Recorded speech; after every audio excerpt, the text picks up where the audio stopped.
রামমোহন আজি 27 বৎসর করি পার, মিলিল তোমার নাম দেশের সকল নমস্কার। মৃত্যু অন্তরাল ভেরি দাও তব অন্তহীন দান, যাহা কিছু জরা জীর্ণ তাহাতে জাগাও নব প্রাণ। যাহা কিছু মূঢ় তাহাই চিত্তের পরশমণি তব, এনে দিক উদ্বোধন, এনে দিক শক্তি অভিনব। সেই রামমোহন। নমস্কার, বিপি নিউজ বাংলায় আপনাদের স্বাগত। আমরা এখন দাঁড়িয়ে আছি খানাকুলের, হুগলি জেলার খানাকুলের রাধানগর গ্রামে, অর্থাৎ রাজা রামমোহন রায়ের বসত ভিটেতে। বিপি নিউজ বাংলায় আপনাকে স্বাগত জানাই। আমরা বিপি নিউজ বাংলার তরফ থেকে এসেছি আজকে। সবাই অবগত যে রাজা রামমোহন রায়কে, তিনি ভারতের নবজাগরণের জনক। ওনাকে ইংরেজ মানে ব্রিটিশ সরকারের দালাল বলা হয়েছে। কি দেখছি, কি চোখে দেখছেন? বিপি নিউজকে ধন্যবাদ, নমস্কার। আর আমি বলছি যেটা আপনি প্রশ্ন করলেন যে মানে ওই মধ্যপ্রদেশের উচ্চশিক্ষা মন্ত্রী ইন্দর সিং পারমার, তিনি বললেন বিরসা মুন্ডার একটা অনুষ্ঠানে জন্মদিন পালন উপলক্ষে সেখানে তিনি বক্তব্য রাখছিলেন। তিনি বললেন যে বিরসা মুন্ডা ইংরেজের বিরুদ্ধে লড়েছে এবং জীবন দিয়েছে, রামমোহন সেই জায়গায় ইংরেজের হয়ে দাঁড়ালি করেছে। কিন্তু এটা সর্বল মিথ্যা, এটা সম্পূর্ণ তার শিক্ষার অভাব। রামমোহন সম্পর্কে তার কিছু পড়াশোনা থাকলে তিনি এ ধরনের কুরুচিকর মন্তব্য করতেন না। যাই হোক, রামমোহন ভারতের নবজাগরণের পথিকৃৎ। ইউরোপে যে রেনেসা এসেছিল, তারপরে ভারতবর্ষের যে রেনেসা তার পুরোধারা রামমোহন রায়। সেই রামমোহন রায়কে এই কথা বলা কতখানি অন্যায়। রবীন্দ্রনাথ বললেন ভারত পথিক, আর ডক্টর পিসি দাস রামমোহনের উপরে বই লিখলেন বিশ্বপথিক রামমোহন। তিনি বললেন বিশ্বপথিক, আর সত্যিই তাই, যথার্থই বিশ্বপথিকই তিনি। তাকে ইউরোপের মানুষরা খুবই শ্রদ্ধা করে। তিনি রামমোহন স্বাধীন চেতা ছিলেন, কোনো অন্যায়ের কাছে কোনো নথি স্বীকার করেননি। তিনি ভারতবর্ষের সমাজ সংস্কারে তার যে মস্ত বড় অবদান, এমনকি ইউরোপে যখন নিগ্রোদের বাজারে বিক্রি করা হচ্ছিল কোমরে দড়ি বেঁধে, আর সাহেবরা ইউরোপিয়ানরা দরদাম করে কিনছিল, আর তাদের নিয়ে গিয়ে কাজ করে না, কাজ না ঠিকমতো করলে অকথ্য নির্যাতন, চাবুক মারা হতো। রামও তার বিরুদ্ধে এই কলকাতা থেকেই প্রতিবাদ জানালেন তিনি। তিনি সেই সময়ে বিভিন্নভাবে সংবাদ মাধ্যমে রামমোহন লিখলেন যে ইউরোপে এই ধরনের মানবতার অপমান আমি সহ্য করবো না। তা রামমোহন সহ্য করবেন না তো ইউরোপ নাকি? কিন্তু রামমোহন ছিলেন এমন একটা বিশেষ ব্যক্তিত্ব যাদেরকে ইউরোপিয়ানরা খুব শ্রদ্ধা করত। রামমোহন ইংল্যান্ডে যাবেন, তার অপেক্ষায় ফরাসি দার্শনিক বেন্থাম 1 মাস আগে থেকে ইংল্যান্ডে হোটেলে এসে অপেক্ষা করছেন। ভারতবর্ষে এত বড় একজন মানুষ, এত বড় একজন মহাপুরুষ, এত বড় একজন বুদ্ধিজীবী মানুষ, তার মুখ থেকে দুটো কথা আমি আলোচনা করব দর্শন শাস্ত্রের বিষয়ে। এই দর্শন শাস্ত্রের বিষয়ে আলোচনা করতে গিয়ে দার্শনিক বেন্থাম অবাক হয়ে গেলেন। তিনি বললেন, ওরে বাবা, আমি কার সঙ্গে কথাবার্তা বলছি, এত এত জ্ঞান এনার দর্শন শাস্ত্র সম্বন্ধে আমি আগে থেকে ভাবতেই পারিনি। আর একজন ব্রিটিশ বুদ্ধিজীবী, তিনি তার মৃত্যুশয্যায় তিনি শুয়ে শায়িত ছিলেন ইংল্যান্ডে। রামমোহনের জন্য তিনি অপেক্ষা করছিলেন, রামমোহন কবে এসে তার সাথে দেখা করবেন।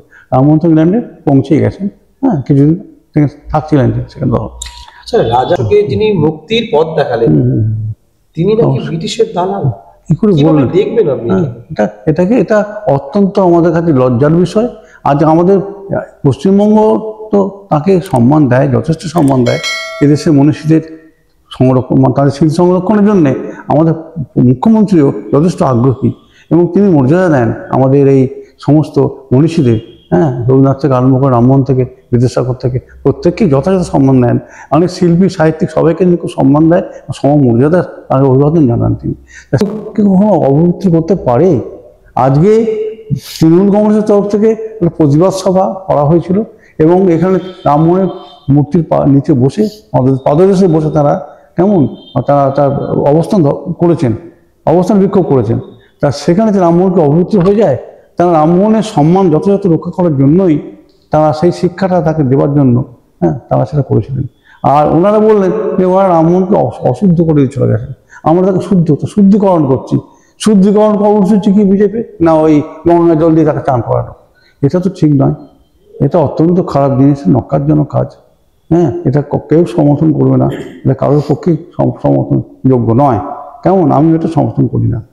এবার হচ্ছে কি যে রামমোহন শুধু তো নারী সচেতনতা বা ওই সৌরপথ উচ্ছেদের জন্য লড়াই করেননি, তিনি বিশ্বের সমগ্র বিশ্ববাসীর কল্যাণের জন্য তিনি কাজ করে গেছেন।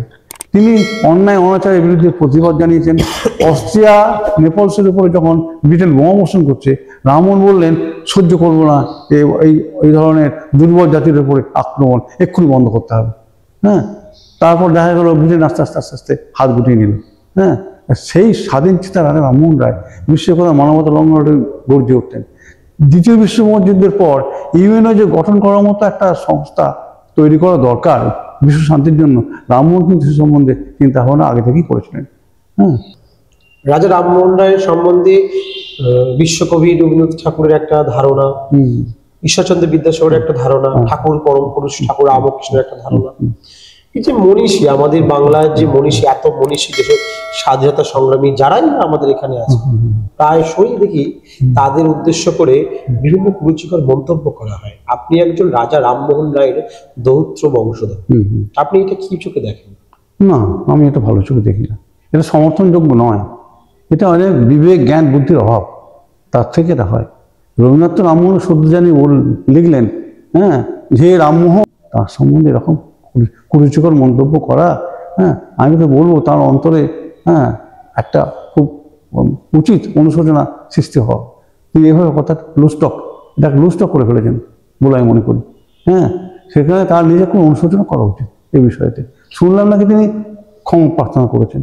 হ্যাঁ, ক্ষমা তাহলে আমি যদি একটা মানুষকে তিনবার লাথি মেরে বলি নমস্কার নমস্কার নমস্কার, হ্যাঁ, সেটা কি যথাযথ সম্মান দেখানো হলো? বলুন, জুতো মেরে গরু দান তো, তাহলে কি জিনিস?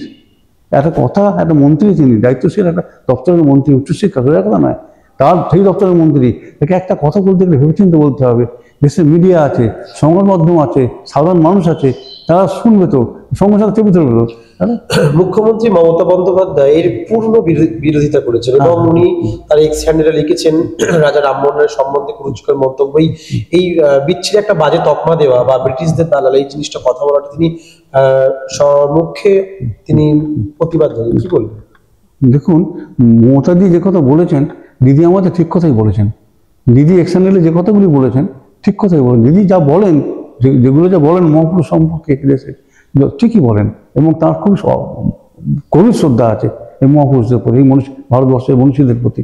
আজ ভারতবর্ষের চিন্তা করুন, স্বাধীনতা যে এলো তার উত্থান তো পশ্চিমবাংলা থেকে। পশ্চিমবাংলাতে শুরু হয়েছিল স্বাধীনতা সংগ্রামী, যারা পশ্চিমবাংলা থেকে, তারাই তো বুদ্ধিজীবী, তারাই স্বাধীনতা সংগ্রাম এগিয়ে গেছিলো প্রথমে। তারপর বকলে বলল আজকে ভারতবর্ষ চিন্তা করে পরে, বাংলা যে কথা ভাবে, Bengal things today, India things tomorrow. তাহলে সেই জায়গায় আমাদের পশ্চিমবাংলা।